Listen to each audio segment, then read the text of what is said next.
Hey guys, my name is Deb Marnie and I'm from Aussie Maille. Welcome to our chain mail tutorial channel.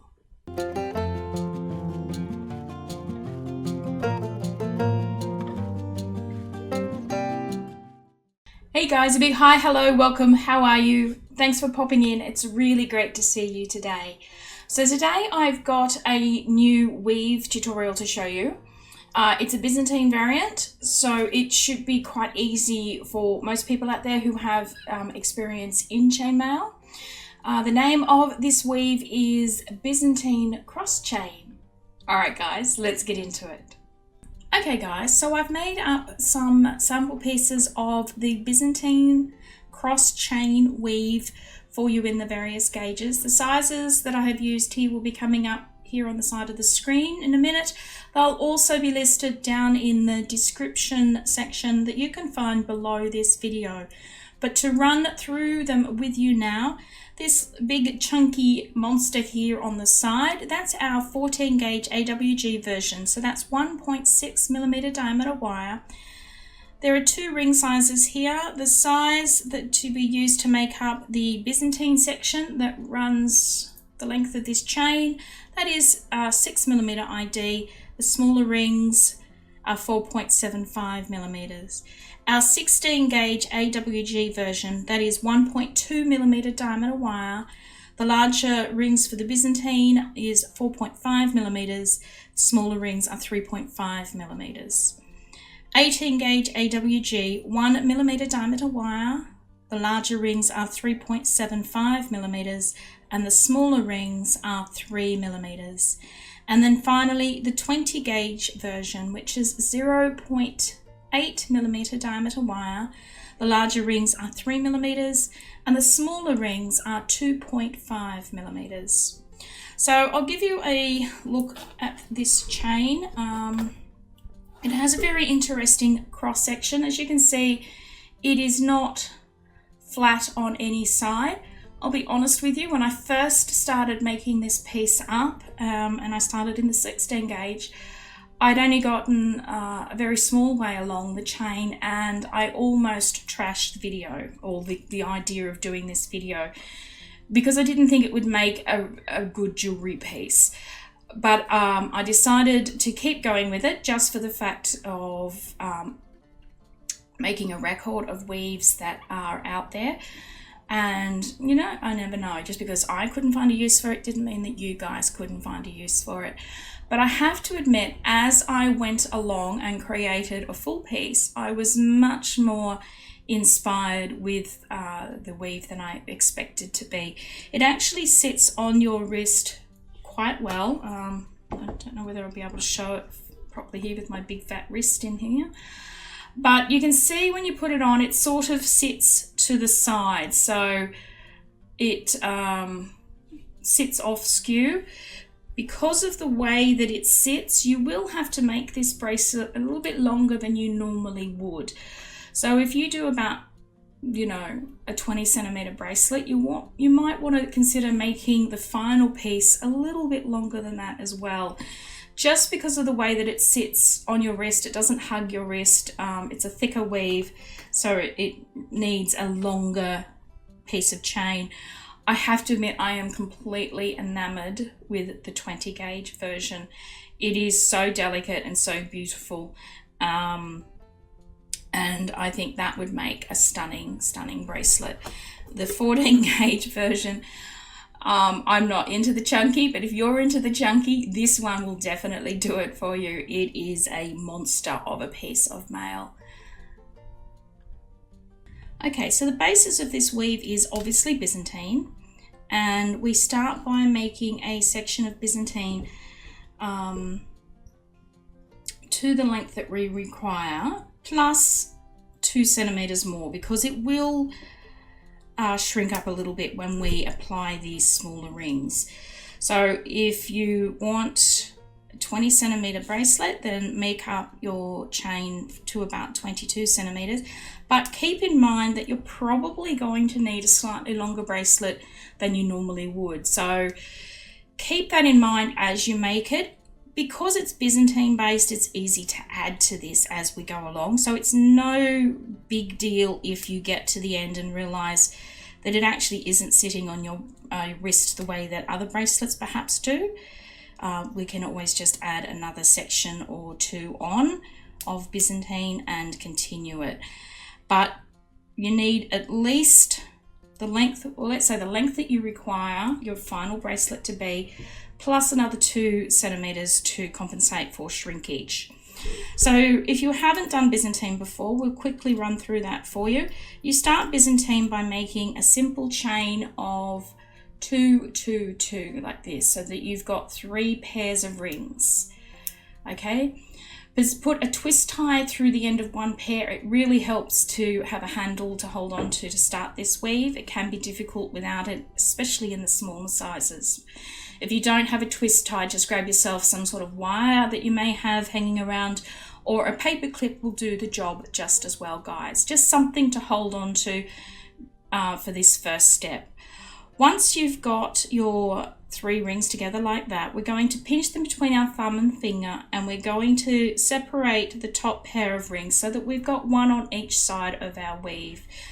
We're then going to take that all the way back against our work, pinch it against our work, hold them in place. Now what we're doing is we want to separate these rings here at the top, and you can see this gap here that goes straight through those rings that we folded back. That's what we need to find, because that's where we're going to place our next ring. So take up another one of the larger rings. So sorry, I don't think I mentioned that, but just in case I didn't, the Byzantine gets made in the larger of the ring, to the 2 ring sizes. So take that through there and close it all up, so that will hold it all in place for you. And we're going to pop a second ring in there. We always want 2 rings every time we place one. And there you go, you've got a half Byzantine unit. So to continue this, to make it 1 unit of Byzantine, we're going to again recreate that chain of 3 pairs of rings. This time, the rings that we use to lock in place, that's our first pair. So we want to add 2 more pairs of rings to our chain.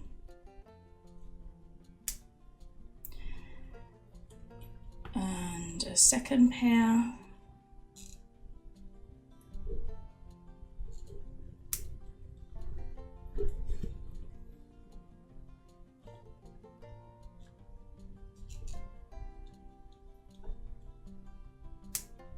Okay. Now you can see that we've got our 3 pairs of rings here again, 1, 2, 3. So as we did before, we're going to pinch it between our fingers, flip those rings, so we've got 1 sitting each side of our piece. Take them all the way back and pinch them against our work. And if those top rings there don't naturally separate, do that yourself, so you can find our little space in here that we need, where we're going to place our next ring to lock it all down. So open up another ring, feed it through that space, just through there. Make sure you pick up both those rings that we folded back. Close that up and place another ring through the same path. Okay. And that's 1 Byzantine unit. And we just keep adding to this chain until we get the length that you're after. So I'll just show you one more time for those that haven't done Byzantine.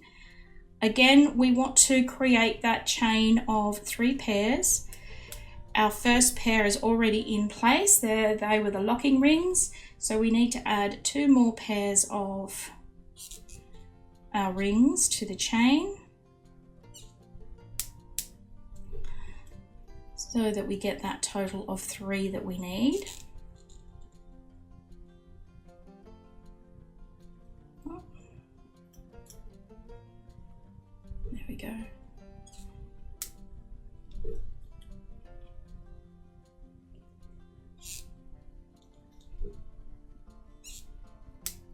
Okay, so there's our 3 pairs of rings. Again, we're going to hold our work so that we pinch it between our finger and our thumb, flip one ring on each side of our work, fold them all the way back and squeeze them against our chain. If these two top rings haven't opened yet, give them a little push so that you can see that space that's in there. Take up another opened ring and feed it directly through that space. You can see that there, picked up both of those rings. Okay, close it up and double that ring up, and then you just keep going along like that until you've reached the final length of your bracelet, plus about 2 centimeters to compensate for the shrinkage that will happen. So you go ahead and do that, guys. Finish up your Byzantine section. Once you've done that, I'll meet you back here to show you how we finish this off. Okay, so I've made up my section of Byzantine, and what we want to do now, we want to go back to the beginning of our weave, and we're looking for these rings here. These are the ones that we folded back, these rings here on the side, and we want to position those so that we can see those rings quite clearly. And I find having those rings to the side of the weave rather than on top of the weave helpful, but it's totally up to you. So what we want to do here is we want to take up one of our small rings, okay, and we want to feed that through those rings there, those rings on the side, with our small ring. So we go through and we pick it up just like that, close that up, and we want to then double that ring. So take up another small ring, feed it through the same 2 side rings,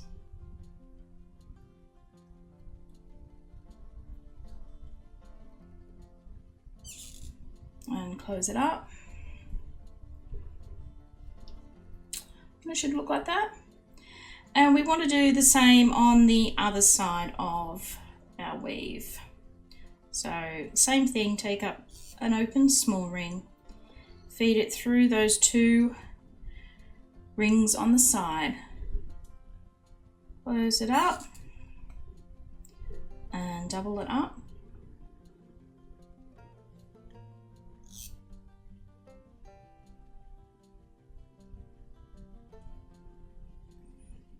Okay, just goes through those 2 side rings, close that up, and we're done with the first section. Okay, so that's our first cross. The next one we want to put, next pair of rings we want to put through these rings here. So again, I like to turn it onto the side so I can see them clearly. And we want to go through these 2 side rings here. Okay, this one and this one. So we do the same, we take up an open small ring and we feed it through those same 2 rings, close it up, and of course double that ring.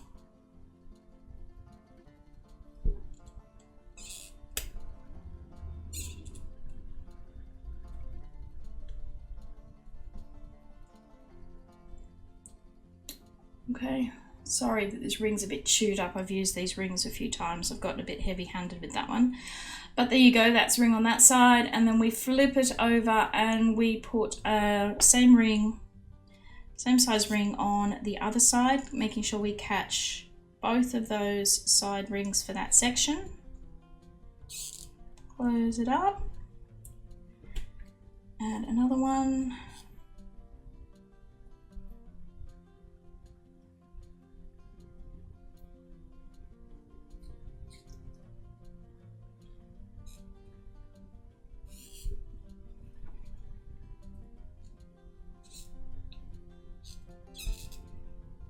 Close it. Okay, and you can see we've got our second cross there. So the next set of rings that we want to run the rings through are these ones here. Okay, these 2 rings here that we folded back. So again, I like to just give it a little twist. Okay, and feed another small ring through those 2 rings that you can see sitting on the side there. Okay.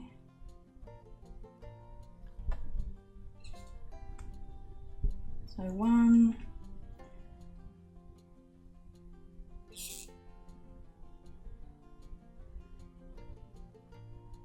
2, flip it over to the other side,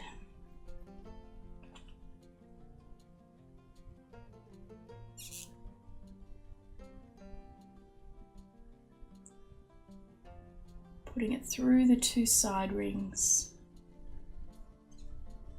So that's 1,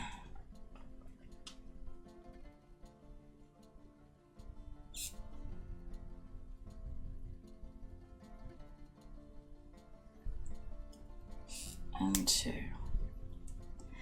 And that's it, guys. That's all it takes to finalize this piece. So like I said, I just give it a little twist so that the next set of side rings are there for me. I can see them clearly and I can add my rings and keep going. So you do that until you reach the length of your bracelet. Now I like to have my finishing end the same position as my starting end. So that will depend, of course, on the length that you do here, but I just find it finishes off nicely if both ends look the same. So do that if you can. As I said, I think it's just a design tip, totally up to you. But what I do is just to finish it off, take up one of my small rings and add it to the end pair of rings. And then on one end of those, I would add the clasp. The other end, I would just have the ring that we close the clasp onto. And that's it, guys. It's as simple as that. So that is your Byzantine cross chain. Alright guys, well that's it. That's the video tutorial for today. I hope you enjoyed it and that you find some use for this weave. If you did enjoy the video, don't forget to give it a thumbs up here on YouTube. Share the video if you like. If you're not a subscriber, you might think about doing that for us. Check out some of the other content that's here. We've got plenty of videos for you to ruffle around in. And last but not least, guys, don't forget to give our shop link up here in the corner a little bit of love and affection. That's where we sell all the bits and bobs and you know whats that you're going to need to make up this weave and many of the others. All right, guys, thanks once again for popping in and seeing me. I hope you are all keeping well and safe and that I'll see you again sometime in the very near future. Bye.